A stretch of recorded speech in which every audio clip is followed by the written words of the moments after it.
ముందుగా రైతు మిత్రులందరికీ నమస్కారం। ఈరోజు మనం తెలంగాణ, ఆంధ్రప్రదేశ్, గుజరాత్, హర్యానా, కర్ణాటక, మధ్యప్రదేశ్, మహారాష్ట్ర, పంజాబ్, రాజస్థాన్, తమిళనాడు మార్కెట్లోని పత్తి ధరలు తెలుసుకుందాం।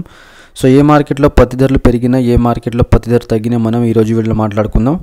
దానికంటే ముందు కొత్త వాళ్ళు, పాత వాళ్ళు దయచేసి అయితే ఛానల్ని సబ్స్క్రైబ్ చేసి అండ్ ఛానల్ని లైక్ చేయండి రైతులు।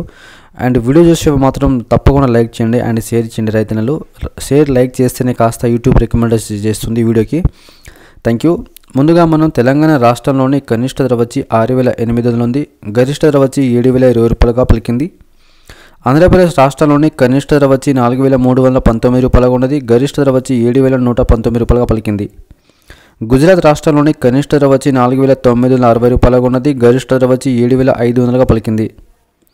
హర్యానా రాష్ట్రంలోని కనిష్ట ధర వచ్చి 5,600 ఉంది, గరిష్ట ధర వచ్చి 6,955 రూపాయలుగా పలికింది। కర్ణాటక రాష్ట్రంలోని కనిష్ట ధర వచ్చి 6,500 ఉంది, గరిష్ట ధర వచ్చి 7,200గా పలికింది। మహారాష్ట్ర రాష్ట్రంలోని కనిష్ట ధర వచ్చి 5,600 ఉంది, గరిష్ట ధర వచ్చి 6,920 రూపాయలుగా ఉన్నది।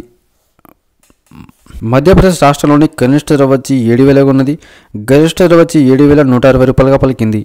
పంజాబ్ రాష్ట్రంలోని కనిష్ట ధర వచ్చి 6,100 ఉంది, గరిష్ట ధర వచ్చి 7,055 రూపాయలుగా పలికింది। రాజస్థాన్ రాష్ట్రంలోని కనిష్ట ధర వచ్చి 6,450 రూపాయలుగా ఉన్నది, గరిష్ట ధర వచ్చి 7,065 రూపాయలుగా ఉన్నది। తమిళనాడు రాష్ట్రంలోని కనిష్ట ధర వచ్చి 6,600 ఉంది, గరిష్ట ధర వచ్చి 7,695 రూపాయలుగా ఉన్నది। సో తమిళనాడు రాష్ట్రంలో కాస్త పత్తి ధరలు పెరిగిన రైతన్నలు। సో వీడియో నచ్చితే లైక్ చేయండి, షేర్ చేయండి, కామెంట్ చేయండి, ఛానల్ని సబ్స్క్రైబ్ చేసుకోండి। Thank you. జై